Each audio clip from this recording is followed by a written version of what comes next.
Abantu 38 bakatsindwa mu nkomo aha mishango y'okuteganisa DPC Wambara Kenneth Kabwigo omukukora emirimo ye aha biro 7/11/2025 obwo ori mukuru w'ekibiina kya NUP yabaire nasherura obushagi ky'omuri Mbarara.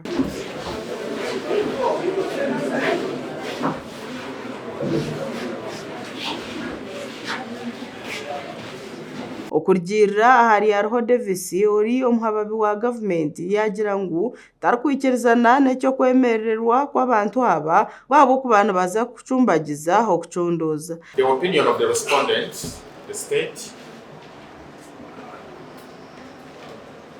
that the application for bail be rejected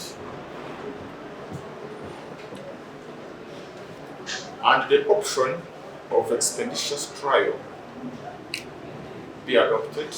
DPC Kenneth Kabwigo kitabaza omushango ogwo eriizooba yarebekaho mu kooti kandi nawe yahakanisa ekyokwemererwa kw'abantu aba arikugira ngu na n'obwahati naatunga obutumwa bw'okutiinisiriza.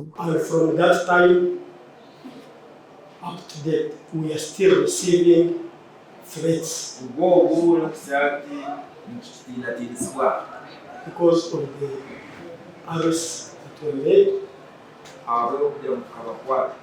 Omwe ari baprida bakwatsirwe Musasire Allen yahakanisa omushango gwateirwe abahagizi ba NUP ekiyagira ngu tuguru kukwatagana na ne barikugamba arikureta enshonga egi That has no legal basis. tabiri kumateeka. And your worship, should this honorable court rely on such an objection to deny bail to the accused persons? Kandi kooti edigwe kugendera ari yagaba kugira ngo abantu babirimo kwemererwa Would be a curtailment of their rights.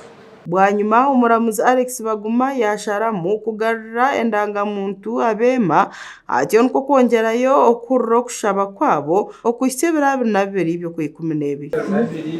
22nd December at 10 a.m. Bamwe abahagizi b'ekibiina kya NUP ababa bari omu kooti bayoreka obutashemererwa na n'ekikorwa ky'okukoma abantu baabo obwire buringwa batakwemererwa ninga kukozesibwa. Ngo bakateganisa DPC ari nakora emirimo ye ora yari ebintu n'ebintu bya harmonization ka politicians bambarira bagureta ankore deputy speaker wa parliament na nabandi musitamu mushogeje mugeza abana mubarikure bana nibo ba victims of wrong because of the excitement for change. Mureke kwitihanga mu izina ry'ekibiina kya NRM, mureke kwitihanga mu izina rya muzeyi tari part of this. Obwahati omushango ogwo gwiha emikono y'omuramuzi w'orurengo rw'okubanza Andrew Kabondo nuko kwebwa Alex Baguma agagasha kwa Ian Kankwasa abwa Tayari West omuri Mbarara.